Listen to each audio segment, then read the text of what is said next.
اخر یعنی احدا قال ما احب انه يحول لي ذهبا. حضرت ابو ذر کہتے ہیں رسول اللہ نے احد پہاڑ کی طرف دیکھا اور فرمایا اے ابو ذر یہ احد پہاڑ اگر سونے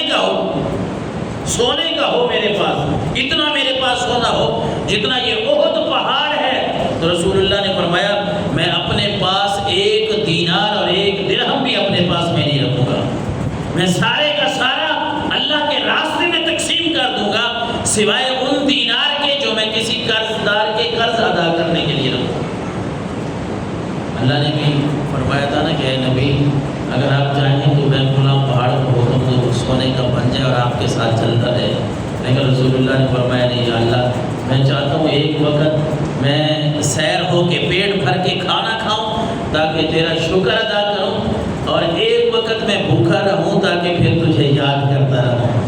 تیرا تذکرہ کرتا رہوں، تیری یادیں میں نبھاتا رہوں. یا اللہ میں یہ چاہتا ہوں، مجھے پیسہ نہیں چاہیے.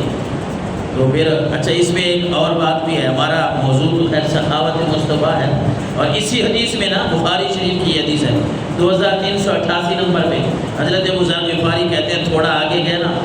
تو میں نے دیکھا کہ رسول اللہ صلی اللہ علیہ وسلم سے کوئی باتیں کر رہا ہے، سامنے مجھے کوئی دکھائی نہیں دے رہا، کوئی باتیں بھی کر رہا ہے. تو میں نے پھر جب وہ باتیں سنی پھر میں نے حضور سے پوچھا، آپ نے فرمایا اے ابو ذر آپ نے وہ سن لیا تھا، وہ کیا کہہ رہے تھے؟ میں نے عرض کی ہاں یا رسول اللہ میں نے سن لیا تھا. حضور نے فرمایا اے ابو ذر وہ جبریل تھے جو میرے ساتھ باتیں کر رہے تھے نا، گفتگو کر رہے تھے، وہ اللہ کے پیارے فرشتے جبریل امین تھے،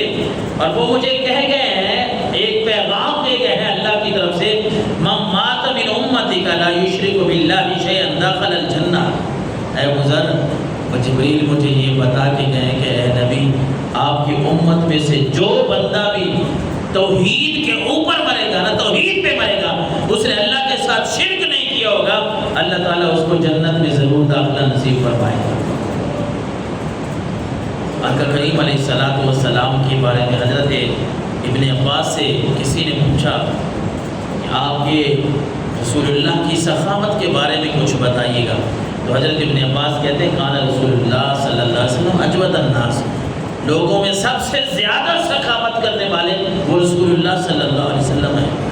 اور فرمایا وکان اجود ما یکون فی رمضان حین یلقاہ جبریل، سرکار دو عالم صلی اللہ علیہ وسلم کی سخاوت اگر دیکھنی ہوتی تو پھر ہم رمضان مبارک میں دیکھتے.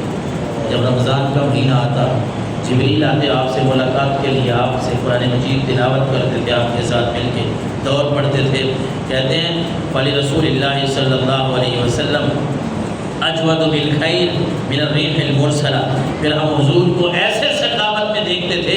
لوگوں کی بھلائی، لوگوں کو بھلائی پہنچانے میں آپ صلی اللہ علیہ وسلم بارش لانے والی ہواؤں سے بھی تیز